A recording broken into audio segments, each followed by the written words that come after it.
It is too often that I have to say, I'm so sorry I cannot be with you on this day.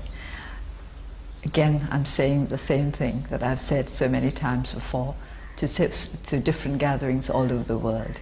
I'm so sorry I cannot be here with you today. But of course, my thoughts are with you, my spirit is with you, and I perfectly agree with you that we must speak up and speak out for freedom and human rights. We have been doing that in Burma for over 20 years, and people are now beginning to see that these 20 years have not been in vain. It is important that people speak up and speak out. When I went on a tour of the country back in 2002 to 2003, people asked me what they could do. I knew then that our people had been badly intimidated by the military regime, and so I would say to them, you must start by refusing to say something is good if it is not good, or saying something is just if it is not just. You start that way, then gradually go on to say that this is unjust, this is bad, and then you go on to follow up your words with appropriate action. So speaking up and speaking out is an important step in our fight for freedom and human rights. People have to have the courage to stand up and say, this we will not tolerate, this we will not accept, this is not what is right for humanity. By finding the strength to speak up, we strengthen others. I believe that the National League for Democracy has helped to keep alight hope in the hearts of the people of Burma by speaking out for freedom and for human rights. I wish very much that we could pool all these voices speaking up for human rights and freedom and make the sound of freedom and rights. I would like all the voices speaking up for freedom and rights to be combined so that nobody anywhere in the world can be deaf to the sound of that call. I hope that our voices here in Burma can be added to yours, and together we will be able to take our world one step forward in the fight for freedom and rights. Ladies and gentlemen, please welcome to the stage our final panel, World Peace and Nonviolence, Never Give Up, moderated by author and journalist Jim Wooten.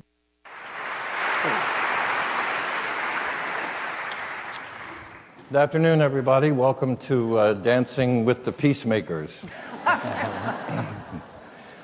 My name is Jim Wooten. I point that out because I've been often mistaken this week for Sean Penn, and I hate it when that happens. This is an auspicious occasion this entire week, and I can't tell you how pleased and honored and fortunate I am to be here and to be the only person on this stage who has not won a Nobel Peace Prize. And I say I'm fortunate because I don't have to put up with always being described as an eminently decent person, as a courageous humanitarian, and as someone who has helped to make great changes in the world. No one has ever described me as that.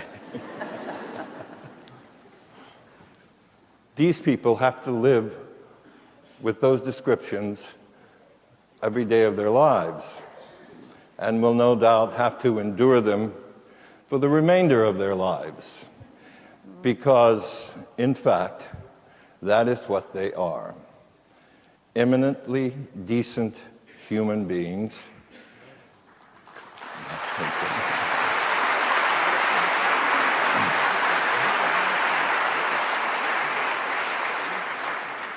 And courageous humanitarians and people who have made the world a better place, or at least given the world a chance to be a better place. Now, to our theme and topic this afternoon, which is nonviolence, never give up, the construction of that, the very language of that, seems to suggest that nonviolence as a tool or a technique for social or political or economic change is sufficiently difficult to consider throwing in the towel, to at least consider that this is too hard, much too hard. And perhaps finally, to reach the conclusion, as many in our world have already done, that nonviolence simply does not work. Is that your view, Professor Williams? Please call me Jody, okay? Right. I get confused with the professor. Okay, and you can call me Sean. Right.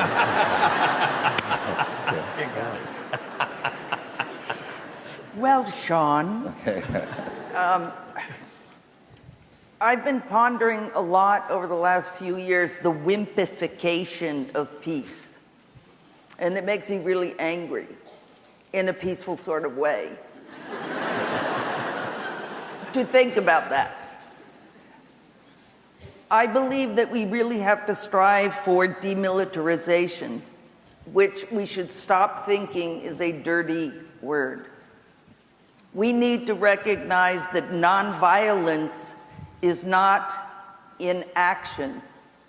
Nonviolent action, I believe, is among the most courageous acts that a person can possibly contemplate, stand up, and carry out. I believe that constructing sustainable peace with justice and equality and an end to impunity is not for wimps or the weak of heart. Whenever I talk about it, I give the examples of Sister Laureate Aung Suu Kyi. Through her courageous stance on democracy through nonviolence, look at what is being accomplished in our country. If that's wimpy nonviolence, that's the kind of wimp I want to be. I think about Martin Luther King Jr. and what he did to help bring about equality in this country, which we are still struggling for, by the way, as we all know, but it has to be said.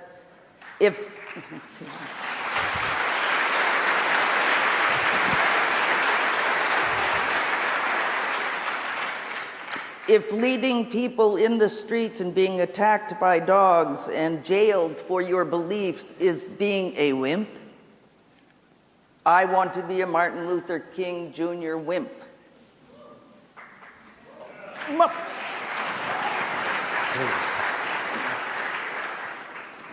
I can't be a Dalai Lama wimp because he's a monk and I'm a girl. But I want to end, right?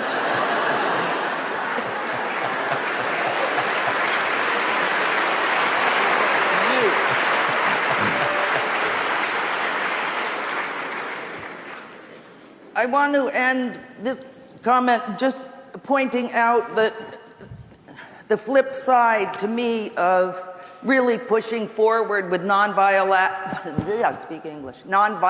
action to change this world is really demilitarization and thinking of it as a positive thing. When Sean, not you Sean, the real Sean, when the real Sean mentioned how lobbyists can tie up the common good, I can only think of the military-industrial complex, and that is not a tree-hugging, wimpy, liberal phrase. It came from Dwight David Eisenhower in 1954. He is the one who coined the phrase of the military-industrial complex and told us to beware. The defense industry was brilliant in its conception in putting parts of the process of building weapons in almost every congressional district in the United States of America, making it extremely difficult to take that industry on, because you got every congressman, every senator who's going to be fighting under the guise of, defense. And I really wish we would rename it the War Department, because it is what it is.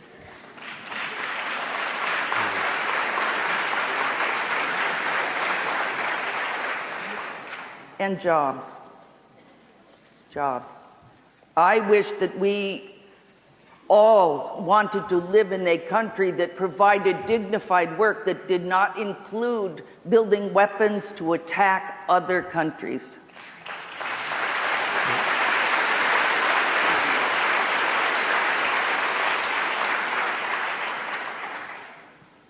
It's making me MAD. So I'm going to think about how I'm going to, there are a lot of organizations out there that want to make demilitarization a realistic companion to nonviolence. And I challenge the young people to think about that one. Because you have to get rid of weapons. You have to really challenge the belief that having a lot of weapons makes you safe, in order to really bring sustainable peace to this planet. Thank you. Thank you.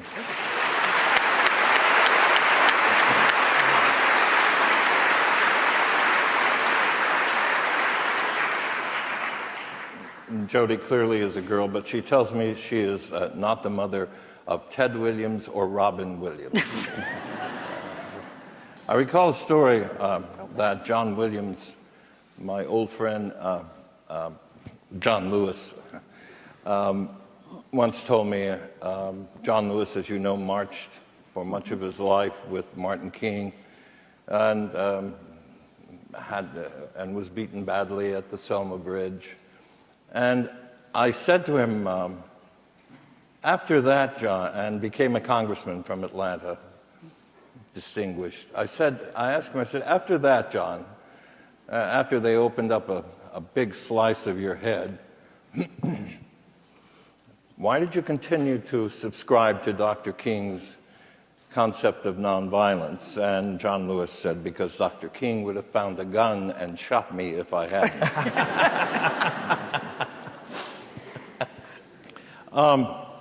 President Gorbachev, can you tell me, or tell us, there seem to be other people in this room, when you first heard of the concept or the words nonviolence, and whether in your place and in your time it ever made any difference in your life and career? Для меня это был, по сути дела, настоящий. For me, this was, in fact, the real choice. The real choice is, what do I do to change the world for the better without using force, without using weapons?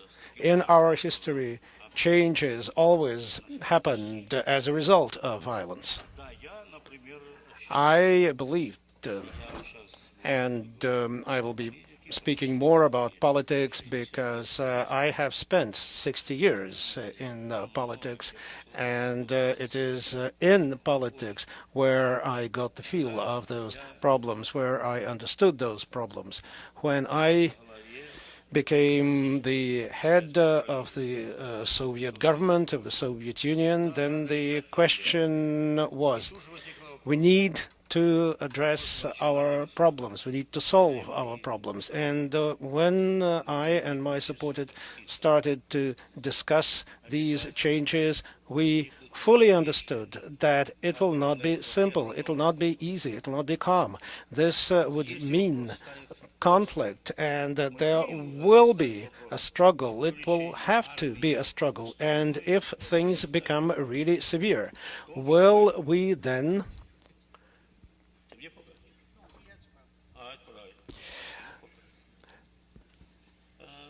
So if things become quite difficult, quite severe, will we then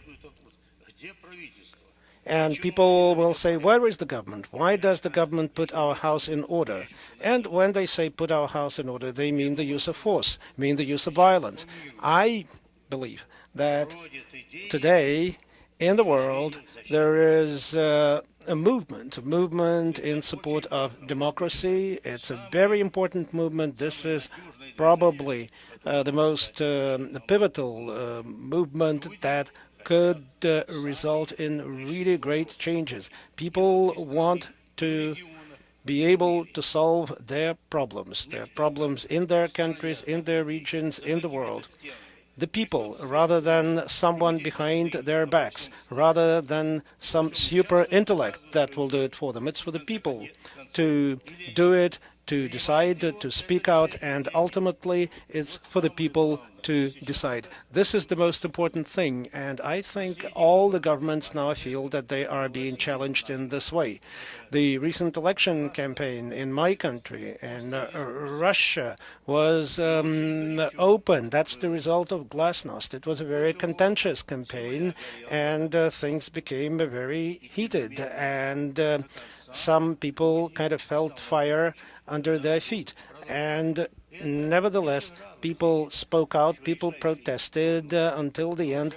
This was not yet decisive, but this has already been a big influence on the course of affairs in our country. People have influenced, people have had an impact, and now the president and the prime minister of our country are repeating some of the demands that we heard during those street protests. So one can achieve big results without the use of force, without violence, and certainly without killing fellow human beings. And my credo, my way of politics has always been without blood, without violence. There was some violence, but I still am sticking to this position.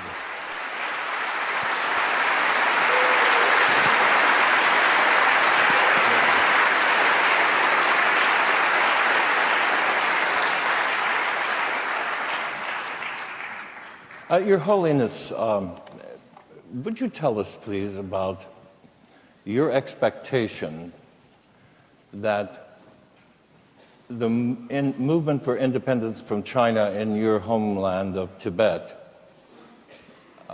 which has been, with some exceptions, nonviolent, largely due to your own influence and leadership from exile.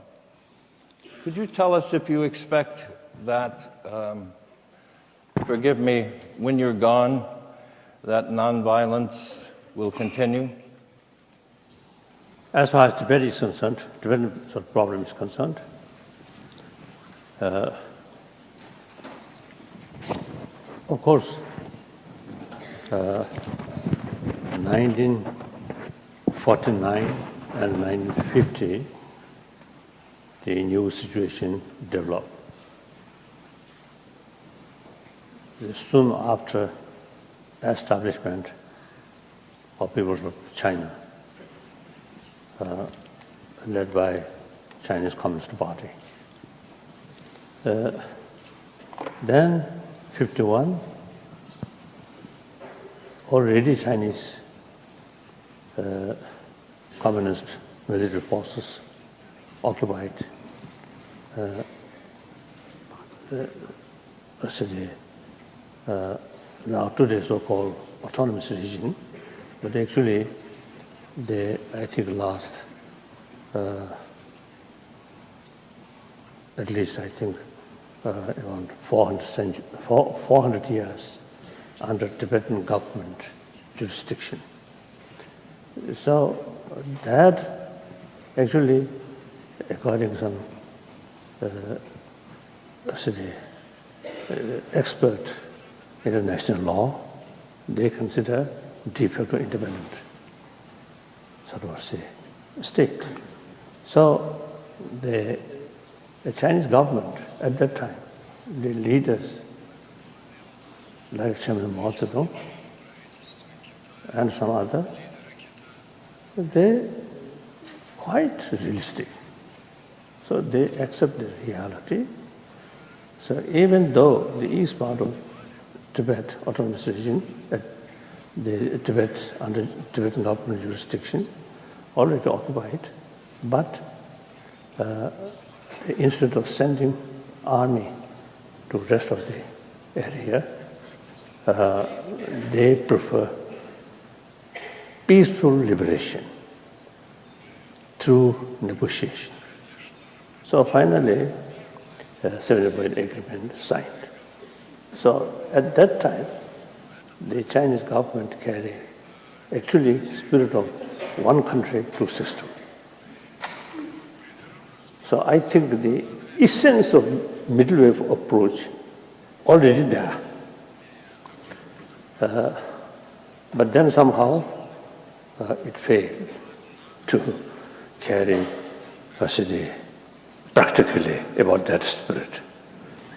So then 1959, things become very difficult. So we escaped. Then some years, all our energy and time mainly spent on rehabilitation and education, refugee community. Then 74, while China, full swing cultural revolution. And India, we made up our mind. Sooner or later, we have to talk with the Chinese central government. So the question of independence is not sort of unrealistic. Therefore, we already made up our mind the concept of meaningful autonomy. That is meaning of middle way. Not complete independence or separation from people of China. At the same time, not present sort of autonomy status. All Tibetan area, autonomy region, autonomy district, autonomy county, autonomy prefecture, like that. So actually Chinese constitution recognized these areas a Tibetan area. So we also thinking all these Tibetan areas, since already the constitution recognized these are Tibetan ethnic groups. So constitution arranged different level of autonomy district, autonomy county, like that. So they should have sort of same sort of rights regarding preservation of their culture, particularly their language, their script. So then, 79 or late 1978, some indication come from Peking. But then we are already ready to talk with Chinese, not seeking independence, but seeking mutually equitable solution. So then, from 79, we carry that, so to say, policy, that approach. Sometimes really hopeful, sometimes difficult, but then recently things become very, very difficult, but our stand, no change. So now there's some positive result out of this approach. Inside Tibet, no. Things getting worse and worse. But then, and then recently, there's several meetings with Chinese officials, no result. Almost like our representative visit Peking or some other places. Looks simply receiving scold, criticism, that's all. Sometimes I describe the totalitarian regimes, no ear, only mouth. Lecture on us. Never willing to listen others' view, others' feeling. As soon as there are sort of feelings, or different views come out, then suppress, then give one a good name.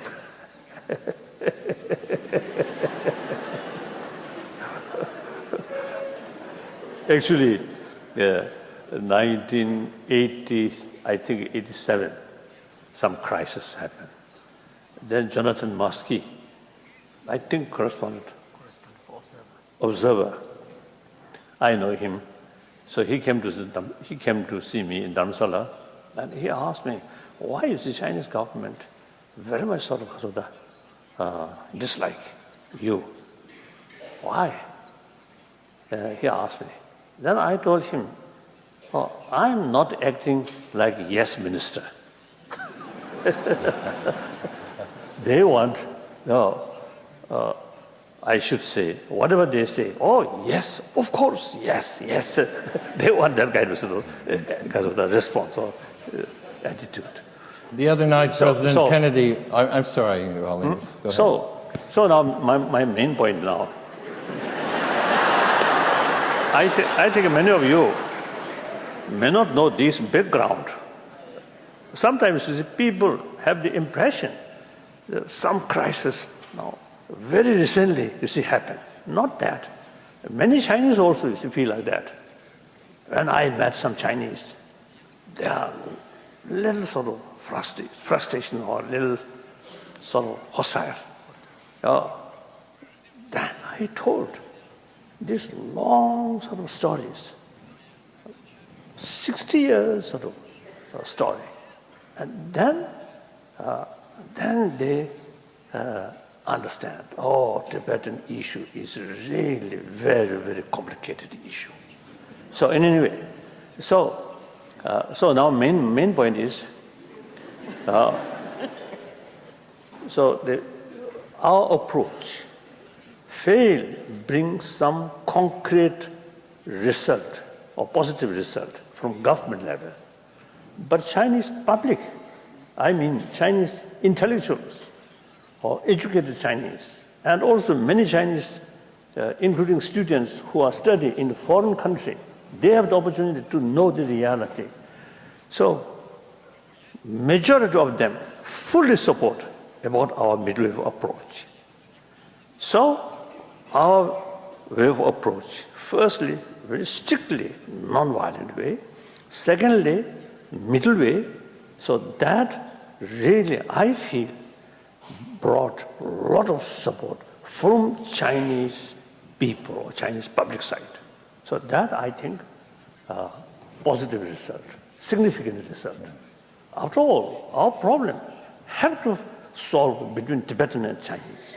So support from Chinese public is very essential. Like Liu Xiaobo, I think some occasion he expressed concern about Tibet, and then many other Chinese. So actually, I just want to express in our previous meeting, when Bishop Tutu there, we often use to express, it is sad, Aung San Suu Kyi not in our sort of group. Now Aung San Suu Kyi already released. The situation in Burma now really improving. Now here, Liu Xiaobo, another Nobel laureate, not certain sort of professional field, but for democracy, liberty, freedom, like that. So, of course, still impossible to say come. But I think we must show our solidarity and our sort of desire waiting him, and sometime in future sort of today as our gathering like that.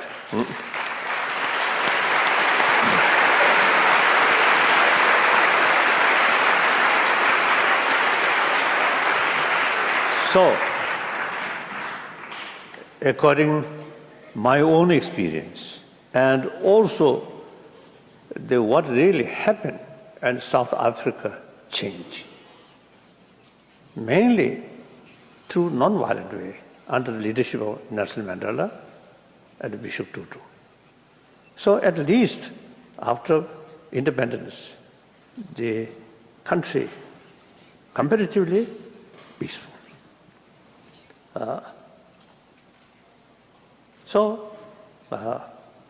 I always see telling people when I give talk, 20th century become like century of violence.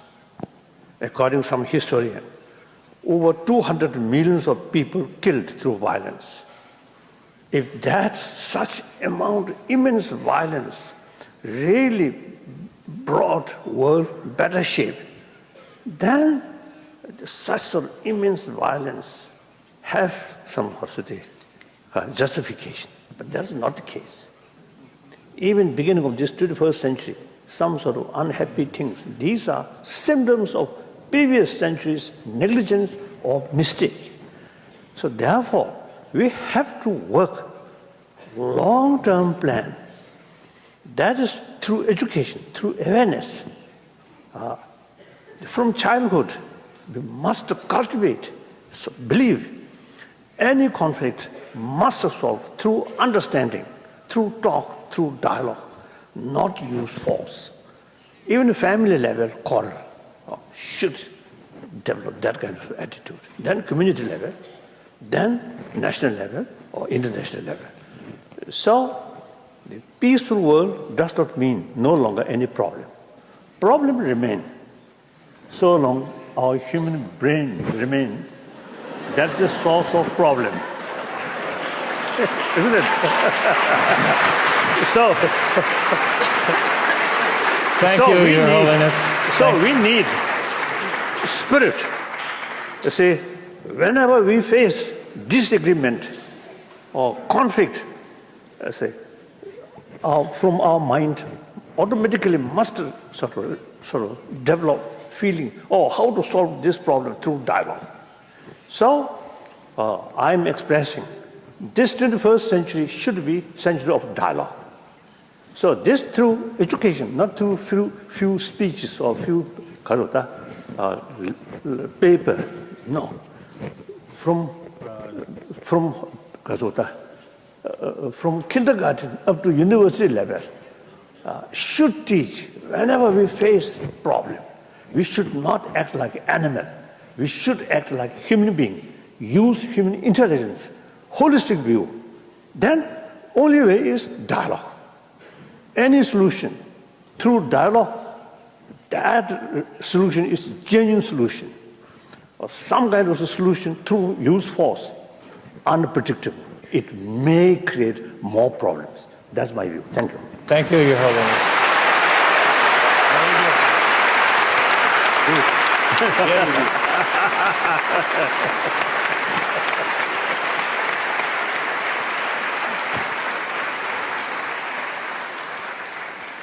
I remember being in an airport lounge many, many years ago in Geneva, I believe it was, and seeing the Dalai Lama over in a corner with many of his people and friends gathered around him with gales of laughter erupting from that corner. And since I wasn't accustomed to being around holiness in any form, I kept my distance.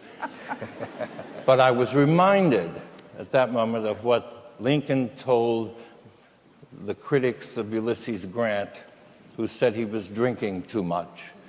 And Lincoln said, find out what brand he likes and send the case to all of my generals. I wanted to know what you guys were drinking over there.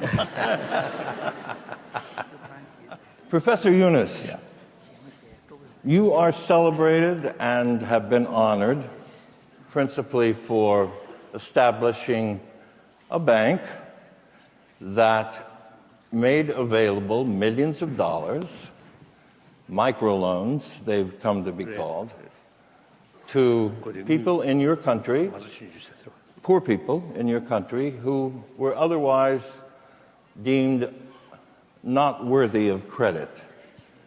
that's clearly nonviolent, and that's clearly a tool of social and economic change in your country, particularly because most of the people the money has been lent to are women, as I understand it.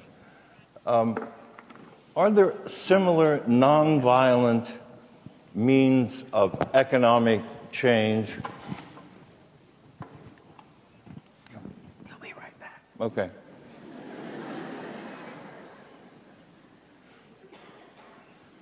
Спасибо. Я иду к ведущему, чтобы сказать один момент. All right. I'll be right back. Just a minute.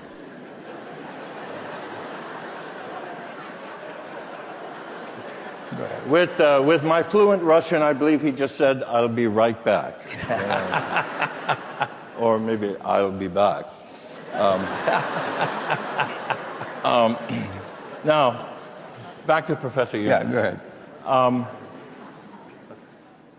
This is clearly a nonviolent idea, very successful. Are there other similar nonviolent means of economic change that you're aware of in existence now or on the drawing boards?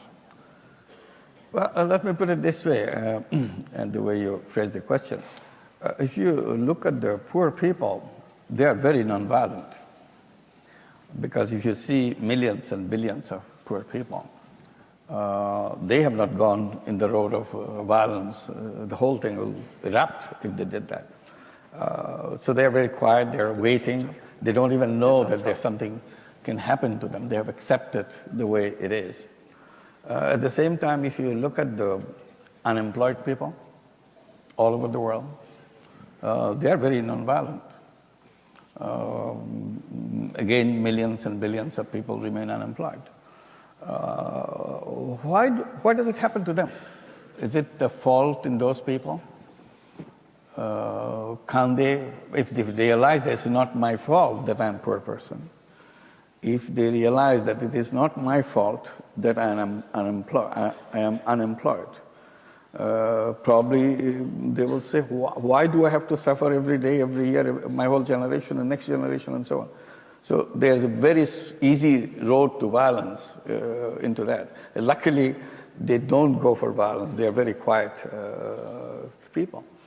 And they don't have any guns. Luckily, they don't have guns. But if you want to get the guns, they can find it. There's no problem. There are people who would give them the guns readily to create their violence. So it's keeping people in that kind of situation is not very safe anyway for anybody. But somehow, whatever we do it a small local kind of problem. It's not a global problem. But what I'm saying, potentially is very explosive. Could have been very explosive. Once they realize that this is not their fault that they're poor, it's not their fault that they're unemployed. One way I usually explain poverty, coming from my own work over the years, that it's almost like a bonsai tree. You take the best seed of the tallest tree and put it in a flower pot and then wait to grow, and it grows after long patient wait, it grows only this big. And we call it bonsai. It looks exactly like the beautiful tree out there, but it's only this big. And you question, what's wrong with this tree? Why didn't it grow? We can't blame the seed because we picked a good seed. Ultimate explanation is we put it in a flower pot. We didn't put it in the real soil to grow as tall as the other trees. I said, poor people are bonsai people. There's nothing wrong with their seed. Simply, society never gave them the space to grow. That's what makes all the difference.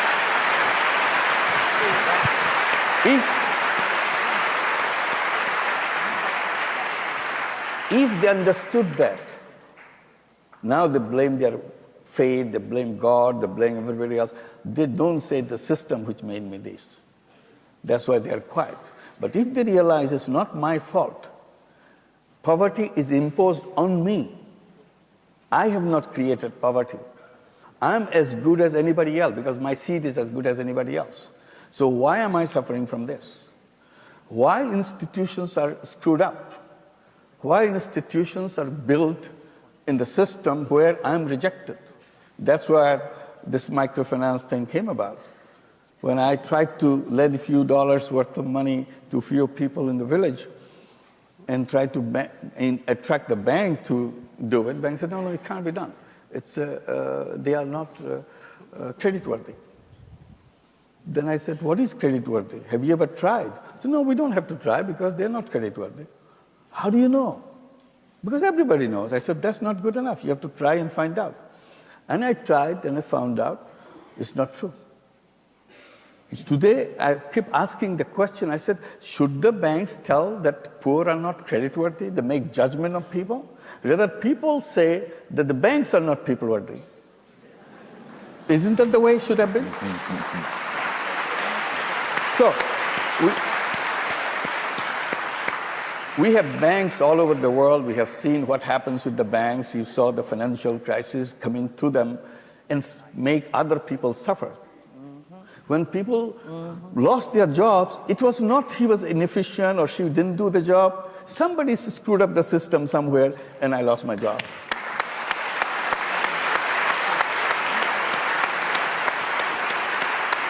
And we are lucky. We are lucky that they are peaceful.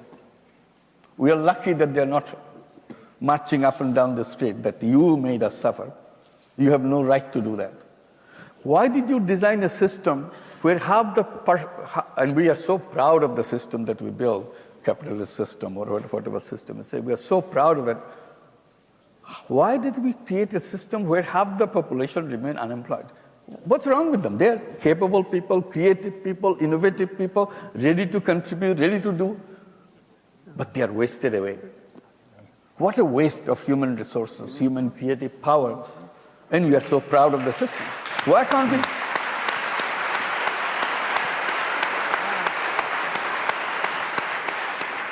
Why can't we throw that system in the basket? This is not going for anybody any good. Professor, I have an idea that there may actually be some bankers in this audience. Well, I'll have to talk to them. Right. I wondered if you might want to. Yeah, we run banks now in New York City, so it's not far in Bangladesh. You don't have to go all the way. We have 4 branches in New York City. We have 9,000 borrowers. We started in 2008, and all 9,000 are women, very low-income women. Average loan is $1,500. Repayment is 99.3%. No collateral, nothing. Right. The same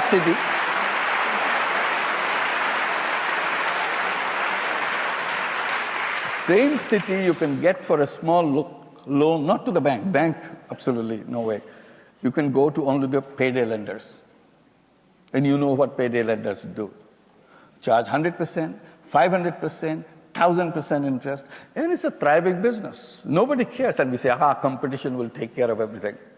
What happened to the competition for thousands of years? It still continues, the same old loan sharking. Right. So that's where we created the new institutions to show that it works. And we were there in 2008 in New York City. And when the financial crisis came in New York City, when the big banks were melting away, collapsing, on the other side of the street, Grameen program was thriving. And I said, I wish some journalist will ask me, tell me who is creditworthy. I will tell them who creditworthy are.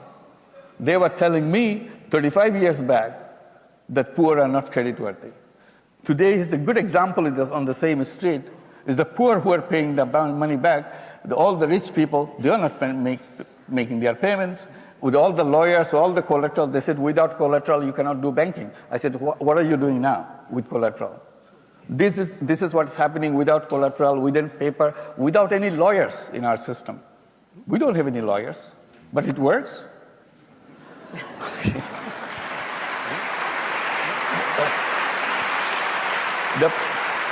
The point I'm making, we don't have a system which is people-friendly. We need to redesign the system. The system we have is a money-centric system. Money, money, money. Money is the king. It becomes a habit. It becomes an obsession. It becomes an addiction. and as if human beings are some kind of money-making robots. And I keep telling that human beings are not money-making robots. They are human beings. They are wide, multidimensional capabilities. But you put them into a tiny little format called money makers. So we said, redesign the system which accommodates the full human being, not robot-like human being. You created robots out of the system.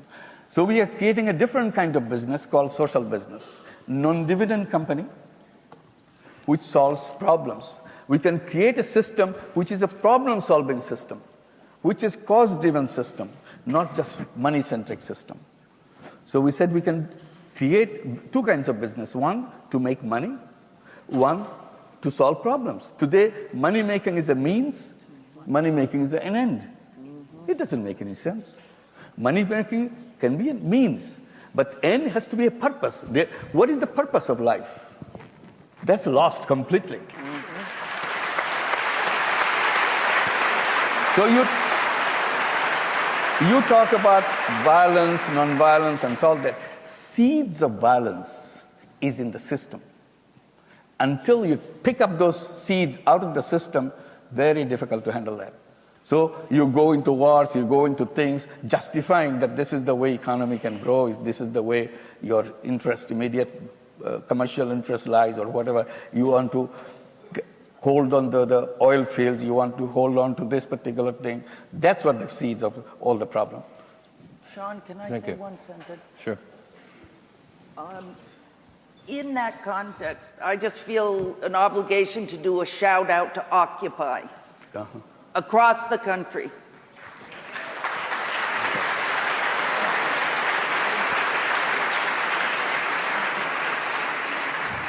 These are people who have stood up to express their objection to institutionalized inequities of wealth, poverty, and instead of being listened to in dialogue, as His Holiness has talked about, they have been vilified, criminalized, beaten, tear-gassed, and I've been very appreciative of the moderators in these sessions at how many times they spoke about Occupy as if it was something worthy to be listened to.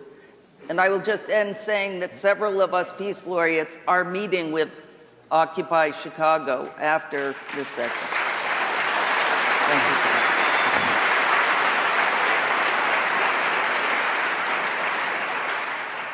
you. Welcome back, President Gorbachev.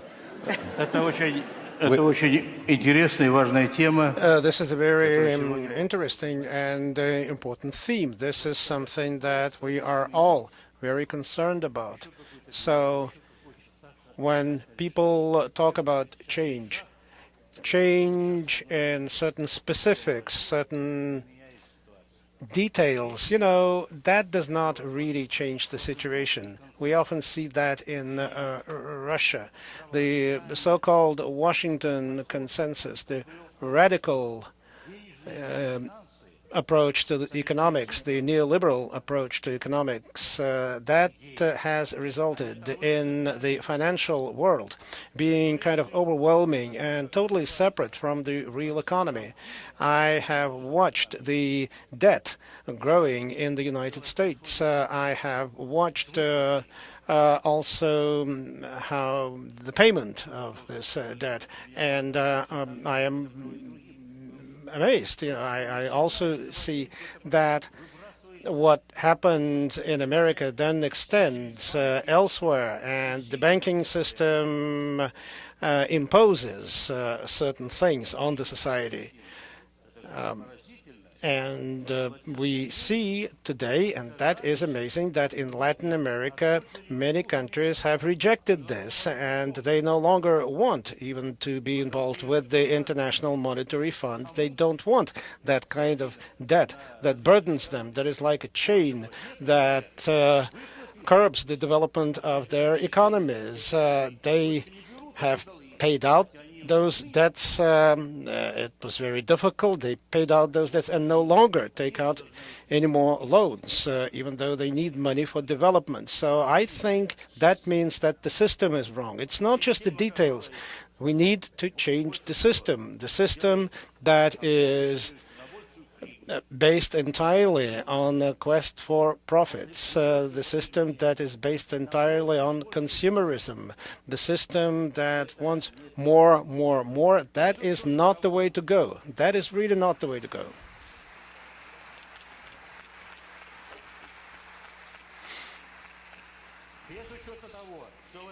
So, and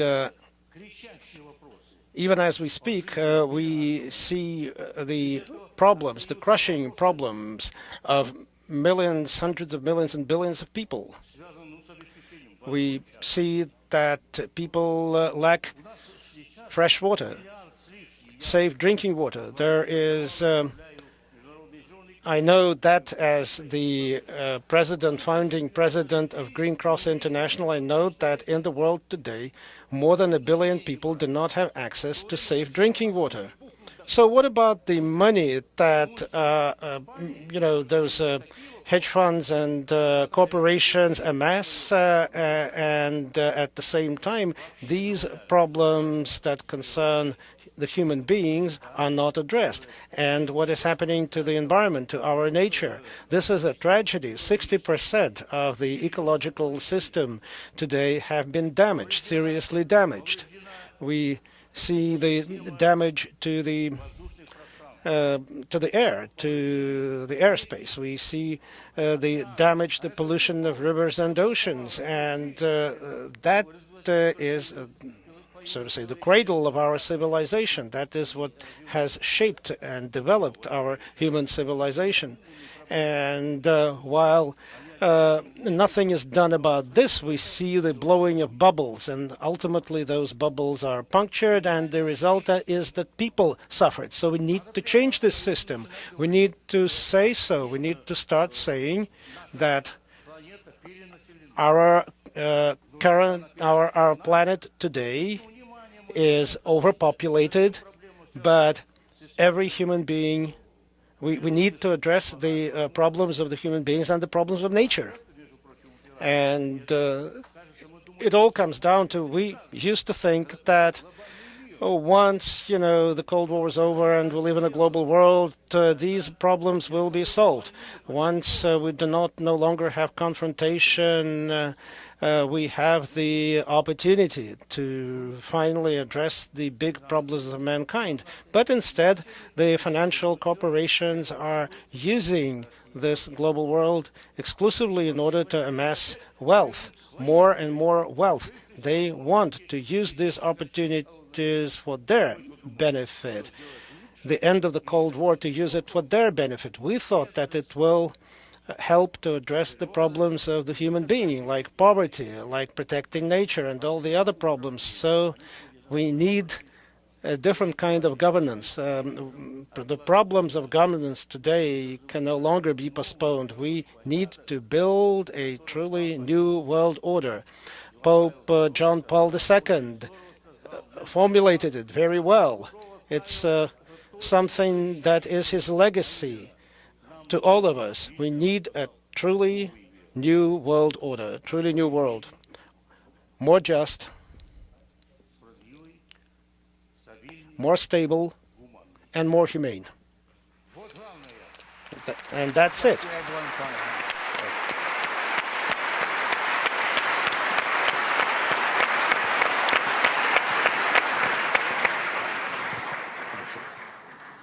May I just add one more? Yes, briefly. Thank you. We want to get to some students' questions. Yes, of course. Today is the 21st century with all the technologies that we have, and this technology is expanding so fast. Every day the speed of expansion becomes faster. But with all the creativity that we have at our disposal and all the technology that we have at our disposal, if you put them together in one place and then assemble all the problems of the world in another place, let them fight with each other. The creative power of human beings and the technology and the problems. Who will be the winner in that fight? And anybody can answer that question right away. The human creativity will win over all the problems we have. But why can't we do that?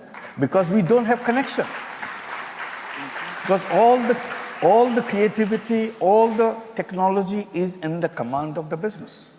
And what do they use this technology for? Make more money. These are not directed to solving problems. So we need to create a system where this technology is available to solve the problem. What kind of technology is that? For example, it's just one idea. The patent rights. We give patent rights, you create patent rights and so on. And over years, you have so many patents, you use one, discard other one, and your drawers are filled with patent rights. Nobody can touch it because you own it. Here is the human intellect bundled into that. And it could have solved many problems for other people, but we are so stingy, we are so selfish, we won't let anybody touch that. So what is the justification? Why can't we bring them out? If it is useful for people, for God's sake, use it. Right on. You can't do that. So I'm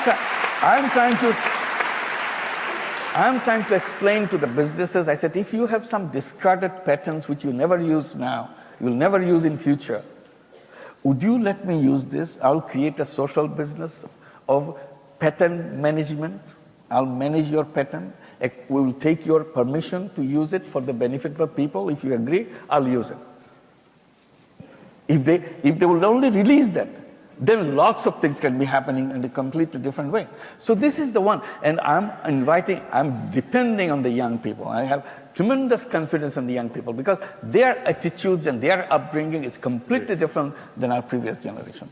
They see the world in a completely different way because they have the technology. They have access to information, access to knowledge, access to other people. It's so enormous at their disposal. Hoping that they will start creating the design of a new system where they will put kind of in front of them the objective of that system. There should be no person who will be unemployed in that system. The word unemployment will be unknown in the system. Why should anybody be unemployed? That's the question. And there will be no poverty, because if there is no unemployment, there will be no poverty at all. Why should there be any poverty? And we should be creating museums for poverty museums, so that in that age, children and the grandchildren can go and see what poverty used to be like. Go to the poverty museum.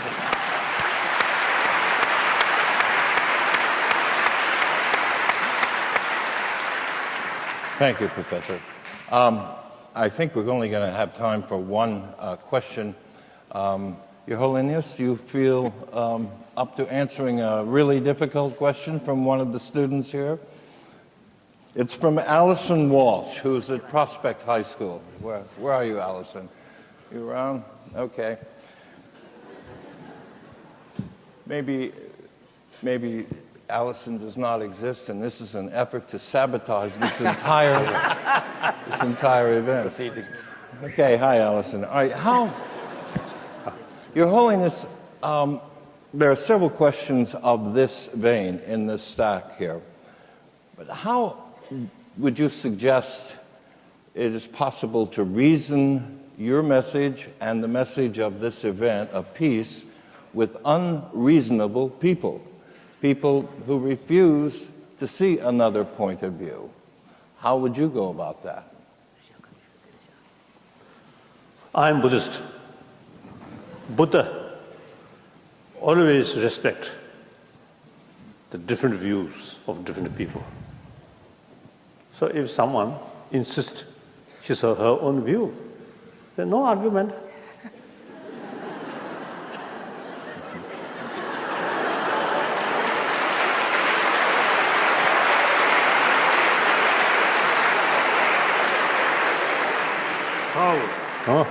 Chaos.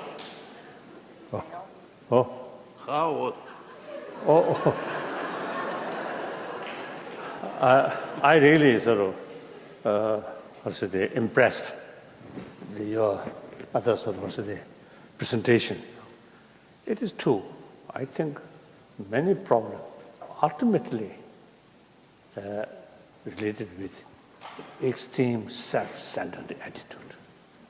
We are lacking this sense of concern of others' well-being. I think mistake, I feel,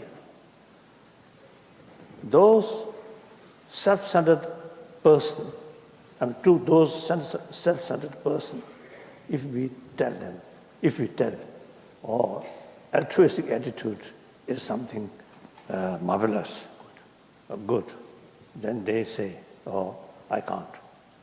But then that's due to lack of awareness. The best way to take care of yourself, best way to protect your own interest is showing genuine sense of concern of others. Because we human beings, social animal, each individual's future depends on the rest of the community. Even billionaire, their future depends on the rest of the community. And even billionaire or even dictator need friendship, smile. So how can bring smile, genuine friendship? Genuine friendship comes on the basis of trust, respect. How can develop trust?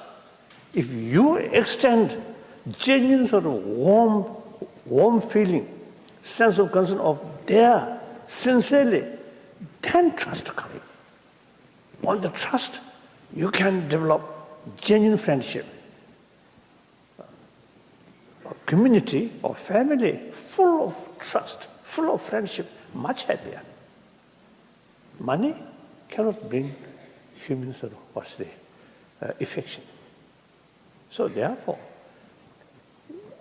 we need more sort of awareness, more effort, make awareness or understanding about the value of warm-heartedness. I usually call, we are selfish by nature.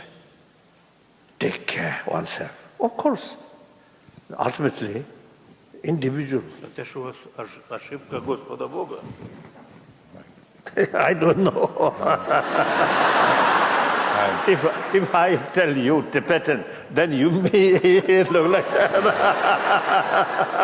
I know only one Russian, Das Vidanya, that I know. Oh, Ujin Harasho, 2 words. Thank you. Thank you, Your Holiness. President Gorbachev, you wanted to say... Right. Dobroy and no povroy. I trust you'll be finished in 50 seconds, and we can verify. Хорошо, мне хватит. Знаете, я вспомнил, мне понравилось... Well, I recalled something that while listening to you, and I believe that this may be the message from this discussion. We need dialogue. We are different by nature. We are also different because of the historical background. We are different in all kinds of ways. But in this global world, we need to find a way toward a better life. What is that way? Only dialogue. I remember my second talk with President Reagan. We started that discussion during my visit to Washington. President Reagan started to lecture me. He was 20 years older than I was, and he would seem to have a right to lecture. But nevertheless, I had to stop him, and I had to say to him, Mr. President, the two of us represent two great nations. We bear enormous responsibility to our nations and to the world. And I said, I feel that together we could go very far together and accomplish a great deal. And I remember at our very first meeting, that was not my impression. When people asked me what my impression of Reagan was after that first meeting, I said, he's a real dinosaur.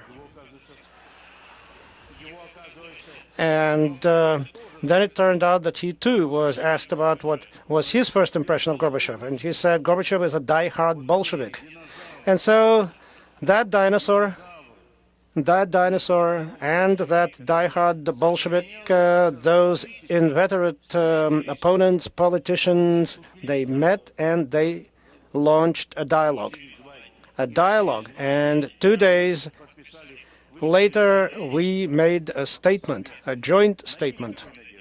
which seemed initially hopeless to make a joint statement, but we stated a nuclear war cannot be won and must never be fought. And that said a lot. That was the main thing that people heard from our meeting. And if there can be no nuclear war, then what is the sense of any arms race, particularly of a nuclear arms race? So a dinosaur and a diehard Bolshevik engaged in dialogue, and they made conclusions that reflected the truth. And so what we need is dialogue.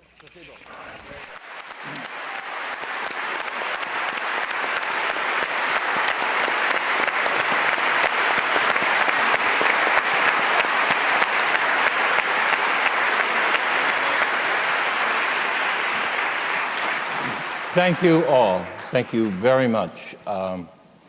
Thank you for your lives, for your work, and for your continued efforts to save us from our evil selves, as it were. Professor Yunus, before we leave, if you'll keep your seats, Professor Yunus will go to the lectern. And as you recall, his daughter, whom we heard singing on Monday night, has a much better singing voice than Professor Yunus, and in addition is much better looking. But I met her mother today, and now I understand why. Okay, go ahead, sir. Thank you very much.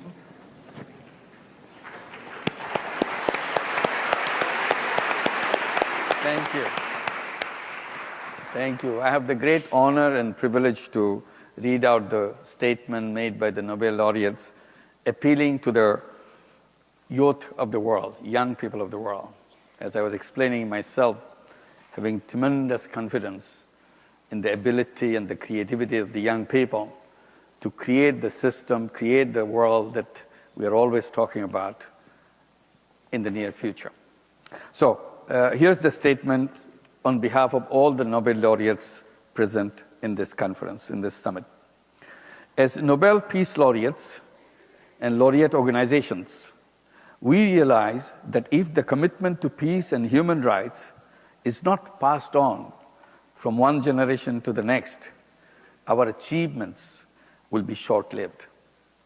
For this reason, we applaud the youth of the world who are standing up and speaking out in protest against injustice and inequality, and defending the right to peace, social justice, and a sustainable future. We are concerned that all threats to peace are persisting and new ones are emerging. We therefore urge young people to organize for peace and learn to prevent and resolve conflicts peacefully. At a time when militarism continues to corrupt the minds of the politicians and poison the international relations, when a new arms race is unfolding, this must be a key priority. As Nobel laureate Martin Luther King Jr. said, I quote, "Those who love peace must learn to organize as effectively as those who love war," unquote.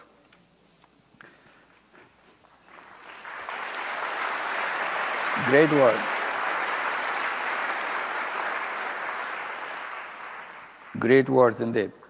Our collective security can no longer focus primarily on the security of states. It must focus on the security of people. Wars and militarism cannot achieve real human security.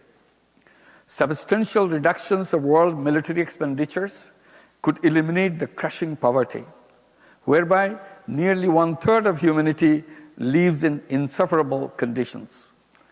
Excessive military expenditures not only represent a theft from those who are hungry, but also an ineffective means of obtaining security.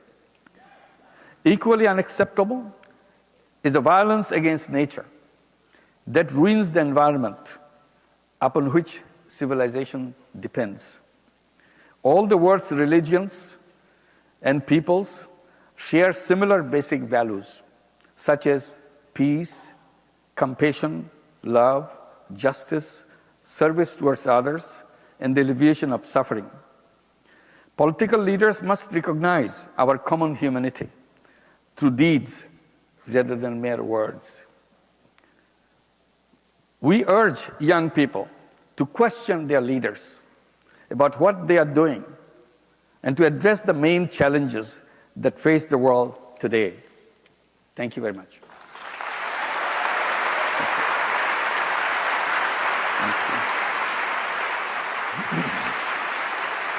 Ladies and gentlemen, please direct your attention to the screen for a special video presentation.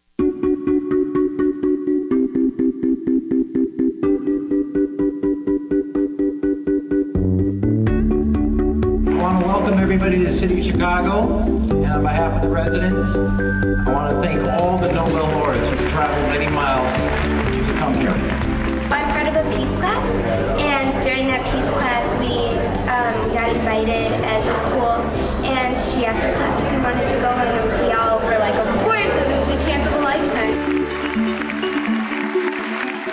So we are having the chance to learn each other culture, having fun there, and this is the first time in US here, and we are meeting the Nobel laureates, and I think that this is the most exciting part of my life. The biggest issue at hand for those individuals who want to make a difference is the fact that they don't know exactly how to stand up. They don't know what they need to do to start it. And so I really want to hear how they started it so I can get inspiration as to how we can start it. Moral courage is the rarest form of valor in the adult world, and yet it is the one that you, as students, are called upon to muster every single day.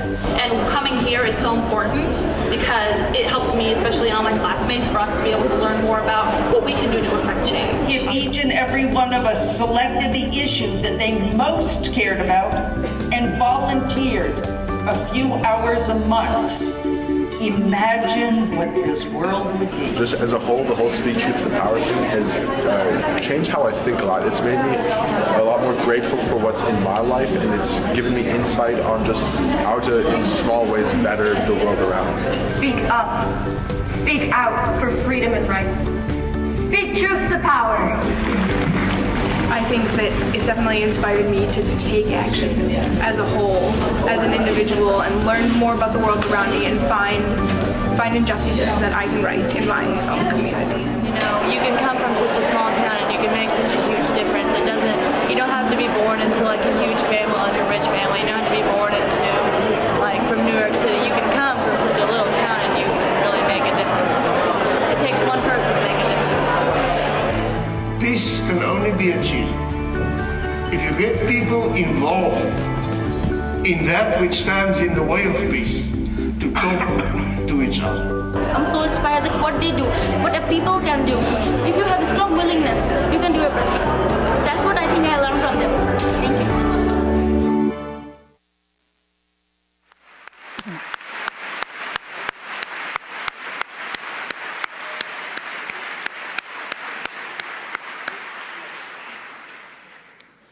We come to the end of the 12th World Summit of Nobel Peace Laureates. Speak up, speak out for freedom and rights. These 3 days have spanned 6 absolutely fascinating laureate panels, an opening day luncheon with a hard-hitting keynote by President Carter, 2 beautiful dinners, one offering true words of wisdom about the power of reconciliation delivered by President Clinton, and the second that celebrated the mosaic of Chicago's young artists themselves using song and poetry to speak up and speak out. At yesterday's luncheon, Chicago Public School Superintendent Jean-Claude Brizard made the compelling case for the vital role that education can play in advancing peace, human rights, and social justice. And just this afternoon, we witnessed the well-deserved presentation of the Peace Summit Award for the incredible and heroic efforts of Sean Penn.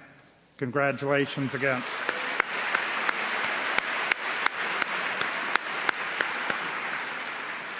The Permanent Secretariat has honored the City of Chicago by awarding the summit to Chicago, and we have many to thank for its success.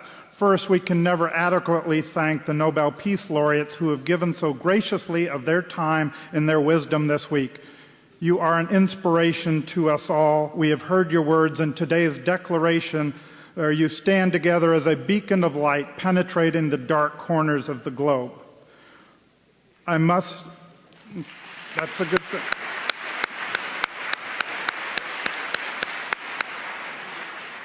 I must thank Mayor Emanuel because it was his commitment that this summit go forward and that Chicago hosts the 12th World Summit of Nobel Peace Laureates. He has proven to be a dynamic and engaging co-chairman. Thank you to Kerry Kennedy and the Robert F. Kennedy Center for blazing a trail of youth engagement and providing the curriculum of Speak Truth to Power that turns ideals into action. Thanks to Bob Gallucci and Julie Stash of the MacArthur Foundation for your continuing leadership on these issues that matter to all of humanity. And thanks to David Hiller and the McCormick Foundation for always being there for Chicago. Thank you to Michael Sachs and World Business Chicago for your civic leadership and raising the funds that allowed us to stage this historic summit in a manner worthy of the ideals and the idealists that the summit brings together. Thank you, Chris Kennedy, for having the vision of what this summit could be and helping us to achieve it. In any event of this magnitude, there are always a few individuals who are truly responsible for the successes that we have enjoyed, and I want to single out a few of them by name, beginning with the remarkable Cheryl Hughes from the Chicago Community Trust, Jenny Sisner and Andrew Spinelli from the Mayor's Office, and Sally Armbruster from World Business Chicago. I am especially thankful for the myriad contributions of my remarkable colleagues at the Chicago Community Trust who have poured out their hearts and souls into this endeavor. And finally, we have benefited from the wise counsel and great talent of Rick Jaskolka and the entire team from Jaskolka Terman.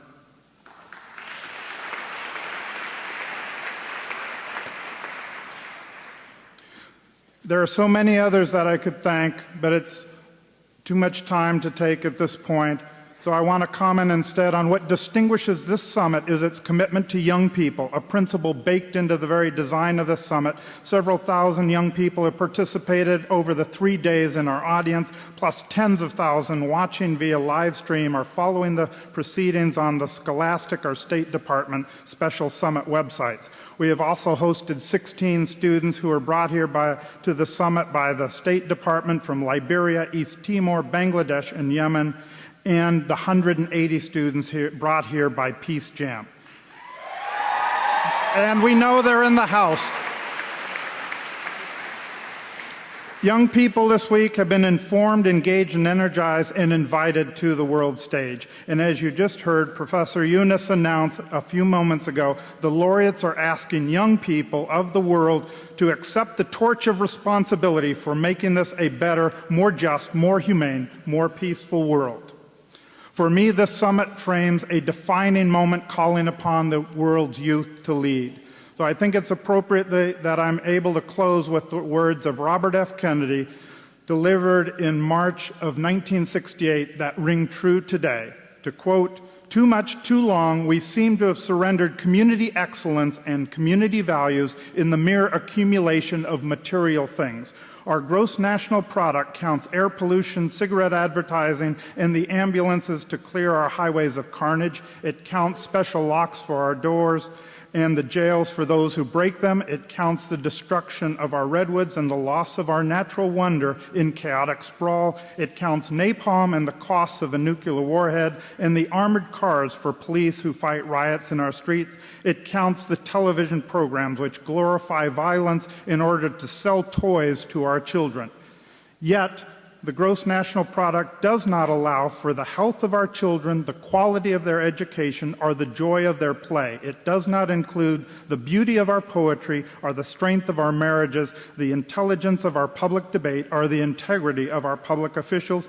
It measures neither our wit nor our courage, neither our wisdom nor our learning, neither our compassion nor our devotion to our country. It measures everything, in short, except that which makes life worthwhile.